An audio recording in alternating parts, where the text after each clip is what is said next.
अर्धवार्षिक परीक्षा 2023-24 कक्षा 8 की गणित का जो पेपर है वो आपके इस प्रकार का आने वाला है। इन प्रश्नों को आप अगर आप अच्छी प्रकार से सॉल्व करेंगे, समझेंगे, तो आपके जो गणित में काफ़ी अच्छे नंबर प्राप्त होंगे। पेपर की जो पीडीएफ है वो आपको ऐप के ऊपर मिल जाएगी, आप ऐप को डाउनलोड कर लेना। साथ ही आप अपना जो पेपर है, अपना पेपर होने के बाद में मुझे अपना जो पेपर है इस नंबर पे व्हाट्सअप कर सकते हो। उसका वीडियो सॉल्यूशन मैं आपको यहाँ पे अपलोड कर दूंगा। 75 68 35 00 69 ये अपने व्हाट्सअप नंबर है। इस पर आप अपना जो पेपर है मुझे अपना नाम लिख कर यहाँ पे और अपने ज़िले का नाम लिख कर मुझे अपने यहाँ पे व्हाट्सअप कर सकते हैं। अब आपका जो पेपर है वो हम इसमें देख लेते हैं किस प्रकार का आपके पेपर आने वाला है। तो सबसे पहला प्रश्न आपके सामने है ये, -2 की घात -3 और -2 की घात -4 का मान ज्ञात करना है। तो यहाँ पर इसके जो आधार हैं वो गुणा में ये और आधार समान और पे गुणा में घातें जुड़ जाती हैं। तो -2 इसका आधार है और इसकी घात कितनी है, -3 और -4। तो -3 में हम -4 को जोड़ देंगे तो इसका जो उत्तर है वो कितना हो जाएगा, -2 की घात -7 आंसर हो जाएगा। आधार समान होने पर इनकी घातें जुड़ जाती हैं। तो इसका उत्तर हो जाएगा आपके -2 की घात -7, आपके ऑप्शन नंबर 3 में दे रखा है। अगला प्रश्न है, परिमेय संख्या 17/19 में हर का मान बताना है। इसमें हर कौन सा है? तो इसमें जो हर है वो आपके ऊपर तो है वो अंश है, ये तो 17 तो है आपके अंश, ऊपर वाले को तो कहेंगे अंश और नीचे वाले को कहेंगे हर। तो नीचे क्या है 19 है, तो इसमें हर क्या हो जाएगा आपके 19 हो जाएगा। ऊपर वाले अंश को पूछेंगे तो वो हमारा 17 हो जाएगा। परिमेय संख्या क्या होती है? वे संख्या जिसको हम P/Q के रूप में लिख सकते हैं, जहाँ पर P और Q ये पूर्णांक होते हैं। P और Q क्या होते हैं? पूर्णांक होते हैं और Q का मान 0 के बराबर नहीं होना चाहिए, ये पूरा परिमेय संख्या की शर्त है। अगला क्वेश्चन फिर आपके इसमें 25 का वर्गमूल क्या होगा? 25 किसके वर्ग है? तो 25 5 के वर्ग है। 5 को 5 से गुणा करते तो कितना आता है? 25 आता है। तो 5 का 5 से गुणा करने पर 25 आ रहा है, तो 25 का जो वर्गमूल करेंगे तो वो कितना आ जाएगा? 5 आ जाएगा। तो इसका आंसर कितना आएगा? 5। 10 का वर्ग कितना होता है? तो 10 का वर्ग पूछे तो 10 को 10 से गुणा करना है, 10 को 10 से गुणा करेंगे तो 100 आएगा। ये 625 किसके वर्ग है? तो 625 अपने 25 के वर्ग है। 125 क्या है? तो 125 5 का घन है। 125 क्या है? 5 का घन। 5 का घन कैसे याद करते हैं? 5 को 3 बार गुणा करके, 5 × 5 × 5 करेंगे तो 5 5 25, और 25 को जब हम 5 से गुणा करेंगे तो 125 इसका आंसर आएगा। तो वर्ग में 2 बार गुणा करते हैं और घन में 3 बार गुणा करते हैं। नेक्स्ट क्वेश्चन है, संख्या दे रखी है 3 सही 1/3, इसका गुणात्मक प्रतिलोम ज्ञात करना है। जब भी ये गुणात्मक प्रतिलोम ज्ञात करना हो तब हम संख्या को उल्टा कर देते हैं। जैसे इसको हम पहले सरल भिन्न में बदलते हैं। 3 सही 1/3, इसको हम सरल भिन्न में बदलेंगे तो यहाँ पर ये 3 को 3 से गुणा करेंगे, 3 3 9 और इसमें 1 जोड़ेंगे तो कितना हो जाएगा? ये 10/3 आएगा। अब इसका गुणात्मक प्रतिलोम ज्ञात करना है, जिसको उल्टा करना है। ऊपर वाली संख्या नीचे लिखनी है और नीचे वाली संख्या ऊपर लिखनी है। तो ये 3/10 हो जाएगा इसका, 10/3 का। तो इसका आंसर क्या होगा आपके? 3/10 हो जाएगा। तो 3/10 तो उत्तर में नहीं दे रखी है, लेकिन आप इसको 10 का भाग दे देना 3 में तो 0.3 उत्तर आएगा। 0.3 आपके सेकंड ऑप्शन में दे रखा है।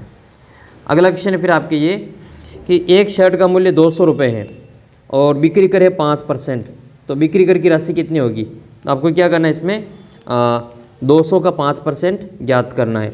तो 200 का 5% ज्ञात करने के लिए हम 200 को गुणा करेंगे 5 से और बट्टे में 100 लिखेंगे।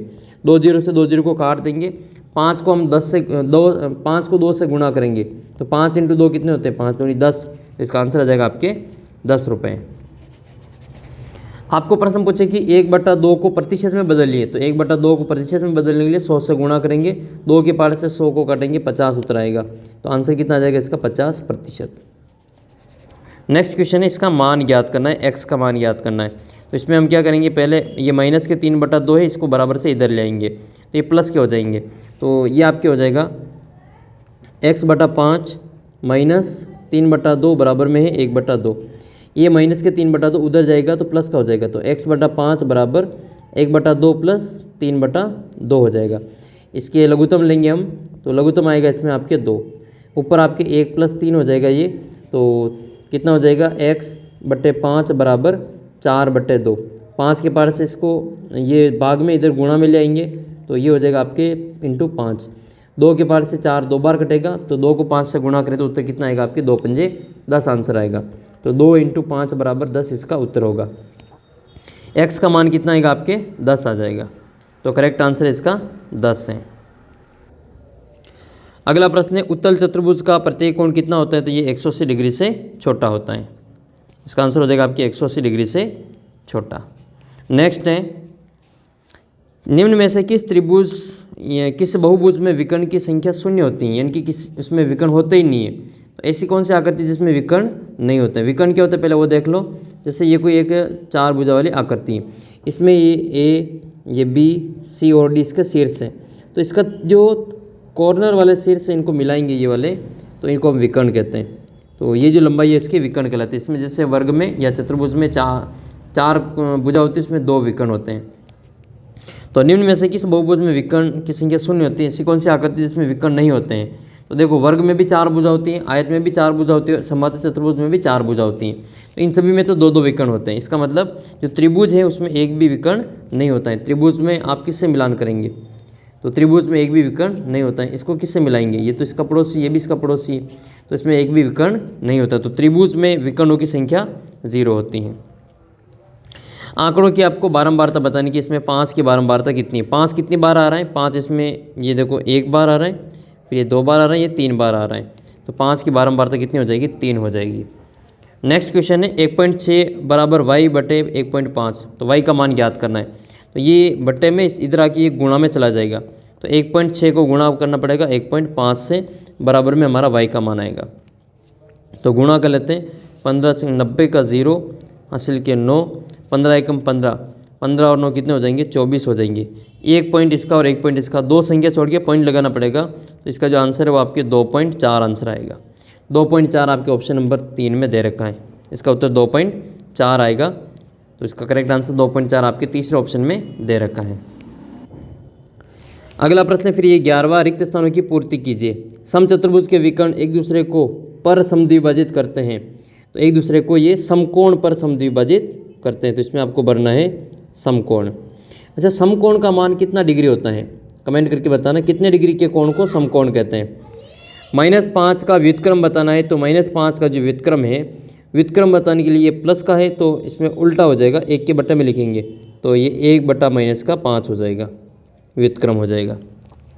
144 का वर्गमूल कितना होगा, तो 144 का वर्गमूल याद करने के लिए हमें गुणनखंड करने पड़ेंगे 144 के। वैसे आप डायरेक्ट पता हो तो आप कर सकते हो। 144 किसके वर्ग है, तो 144 12 के वर्ग है, तो इसमें आपको 12 भरना है। 144 के 12 कैसे है, तो गुणनखंड करके देख लेते हैं। 2 का भाग देंगे, 14 में 7 बार जाएगा, 4 में 2 बार जाएगा, फिर 2 का देंगे 36 बार जाएगा, फिर 2 का देंगे 18 बार जाएगा, फिर 2 का देंगे 9 बार जाएगा, 9 में 3 का 3 बार और 3 में 3 का 1 बार।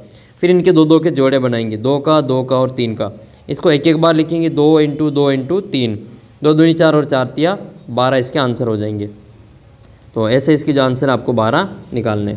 9 का घन कितना होगा, तो 9 को घन 3 बार गुणा करेंगे, 9 × 9 × 9, 9 में 81, 81 को 9 से गुणा करेंगे, तो 9 एकम 9 और 9 8 72, तो 729 इसका आंसर आएगा। तो यहाँ पे लिखेंगे हम 729, ये 9 का घन है। आप कमेंट करके बताना 6 का घन कितना होता है, 6 का घन कितना होता है, कमेंट करके बताना है। एक और प्रश्न पूछता हूँ कि त्रिभुज के तीनों कोणों की जोड़ कितना डिग्री होता है, ये कमेंट करके बतानी। ये त्रिभुज है, इसके तीनों के जो कोण हैं, इन कोणों की जोड़ कितना डिग्री होता है, कमेंट करके आपको बताना है। अगला प्रश्न है एक समबहुभुज की भुजाएं कितनी होगी यदि उसके बाह्य कोण का माप 24 डिग्री है। तो जब भी ये बाहर का कोण दे रखा हो और हमें भुजाओं की संख्या ज्ञात करनी हो, तो इस 360 में हम 24 का भाग दे देंगे, क्योंकि बाह्य कोणों का जो योग होता है वो 360 होता है। एक कोण का मान ज्ञात करना है, ये भुजाओं की संख्या ज्ञात करनी, तो एक कोण का मान इसमें है उसका भाग दे देंगे। तो 360 में 24 का भाग देंगे। इसको हम 12 के पार्ट से काट लेते हैं, 12 के पार्ट से 2 बार कटेगा और 12 के पार्ट से ये 30 बार कटेगा, फिर 2 के पार्ट से 2 1 बार कटेगा और 30 कटेगा 15 बार। तो भुजाओं की संख्या कितनी आ जाएगी, इसमें 15 आ जाएगी। अगला प्रश्न है फिर आपकी ये समबहुभुज क्या है, निम्न समबहुभुजों की नाम बताइए जिसमें 3 भुजा और 4 भुजा होती हैं। समबहुभुज का मतलब वो बहुभुज जिसकी भुजाओं की संख्या और भुजाओं का माप और कोणों का माप बराबर होता है, उसको हम समबहुभुज कहते हैं। जैसे जिसकी 3 भुजाएं बराबर हो, तीनों कोण बराबर हो, तो उसको हम कहेंगे समबाहु त्रिभुज, समबाहु त्रिभुज। तो 3 भुजा वाले को हम कहेंगे समबाहु त्रिभुज, और 4 भुजा है तो उसको हम लिखेंगे वर्ग। वर्ग की चारों भुजाएं बराबर होती है और चारों कोण भी 90-90 डिग्री के होते हैं, वो भी बराबर होते हैं। अगला प्रश्न है फिर आपके इसमें 14 क्वेश्चन है। 1.5x प्लस 2.0 और 1.4x प्लस 2.0, इसमें आपको मान ज्ञात करना है, x का मान ज्ञात करना है। तो हम इसको यहाँ पे हल करते हैं। ये 1.5 है, तो 1.5x प्लस 2.0 बराबर 1.4x प्लस 2। ठीक है, तो ये प्लस के 2 इधर आ जाएंगे तो माइनस में हो जाएंगे ये, और ये प्लस के 1.4 इधर आएंगे तो माइनस में हो जाएगा। तो ये आएगा आपके 1.5x माइनस 1.4x बराबर माइनस के 2 और माइनस के 2। ठीक है, ये दोनों 4 हो जाएंगे। इसमें से इसको घटाएंगे तो 0.1x बचेगा और बराबर में हमारा माइनस का 4 आएगा। x का मान याद करना है तो माइनस के 4 में 0.1 का भाग देंगे, तो 0.1 का मतलब पॉइंट हटाएंगे, ऊपर जो चला जाएगा तो ये 40 बन जाएगा। तो x का जो मान है वो माइनस के 40 आएगा इसका आंसर।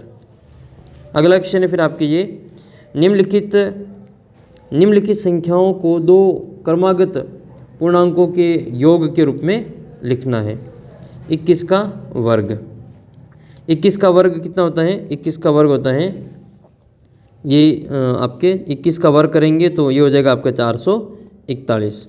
13 का जो वर्ग है वो 13 का वर्ग कितना होता है? 169। 169, 13 को 13 से गुणा करेंगे तो 169। और इनको लिखना है 11 का वर्ग, तो 11 का जो वर्ग है वो 121 होता है। 19 का वर्ग करें तो ये 361 होता है। तो इनका वर्ग करके 2 क्रमागत धनात्मक पूर्णांक के रूप में लिखना है। एक परिमेय संख्या का हर उसके अंश से 8 अधिक है। यदि अंश में 17 जोड़ दिया जाए तो और हर में से 1 घटा दिया जाए तो हमें 3/2 प्राप्त होता है। वह परिमेय संख्या ज्ञात कीजिए। तो ये जो क्वेश्चन है वो तो भी हमारे ये हट गया, ये अभी आपको नहीं करना है। फिर आपके क्वेश्चन नंबर है 17वां, इसमें आपको इसमें y के मान ज्ञात करना है। तो इसमें आपको 3y प्लस 4 बटे में 2 माइनस 6y बराबर में माइनस के 2/5। तो इसमें क्रॉस गुणा करना है, इसको इससे गुणा करना है, इसको इससे गुणा करना है। क्रॉस गुणा करने के बाद में पक्षांतरण करना है और फिर y का मान ज्ञात करना है। अगला प्रश्न है फिर आपकी 18वां है, कमला ने एक स्कूटर खरीदने के लिए किसी बैंक से 26,400 रुपये 15% वार्षिक ब्याज की दर से संयोजित किए, जबकि ब्याज की जो दर है वो वार्षिक है। 2 वर्ष 4 महीने के अंत में उधार चुकता करने के लिए उसे कितनी राशि का भुगतान करना पड़ेगा? तो इसमें आपको जो 2 वर्ष और 4 महीने के लिए आपको साधारण ब्याज इसमें ज्ञात करना है। तो हम क्या करेंगे, इसमें 2 वर्ष और 4 महीने, इसको हम ये महीने इसको साल में बदलेंगे। तो 2 प्लस ये 4/12, तो ये हो जाएगा आपके 1/3। तो 2 सही 1/3 है ये, तो ये 3 दूनी 6 और 1 7, तो इसका उत्तर हो जाएगा 7/3 वर्ष। 7/3 वर्ष। तो इसमें आपके मूलधन तो ये 26,400, दर 15% है और समय 7/3 वर्ष है। तो इसको हम यहाँ पे लिखेंगे। सरल ब्याज का सूत्र होता है मूलधन इंटू समय इंटू दर और बटे में कितना आ जाएगा? 100 आ जाएगा। तो इसमें मूलधन समय दर के मान लिख लेते हैं। मूलधन तो है हमारे पास में 26,400 और समय है अपने पास में 7/3 और दर है इसमें 15% और फिर ये बट्टे में ये 100। ठीक है, गुणा में आ जाएगा ये 100। 2 0 से 2 0 कट जाएगा और फिर इसमें 3 के पारे से 15 को काटेंगे 5 बार। अब यहाँ पे 5 को 7 को और 264 को गुणा कर देंगे, वही अपने आंसर आ जाएगा। तो इसको 5 को गुणा कर लेते हैं, ये 7 को कर लेते हैं 7 चौक 28, हासिल के 2, 7 छंग 42 और 2 43 44, हासिल के 4, 7 दूनी 14 और 15 16। 1648 को हम 5 से गुणा करेंगे, वही अपना आंसर आएगा। ये गुणा आप इसमें कर लेना। फिर आपके क्वेश्चन नंबर 19 से, संलग्न आकृति होप एक समांतर चतुर्भुज है, इसमें x y z का मान ज्ञात करना है और ज्ञात करने के लिए प्रयोग किए गए गुणों को भी बताना है। तो यहाँ पर जो दे रखा है वो एक तो ये वाला कोण दे रखा है, तो इस वाले कोण से हम ये वाला कोण याद कर सकेंगे क्योंकि एक सरल रेखा पे एक हमेशा 180 डिग्री का कोण बनता है। तो रैखिक कोण युग्म से, रैखिक कोण युग्म से इन दोनों की जो जोड़ है इसको मान लेते हैं यहाँ पे P।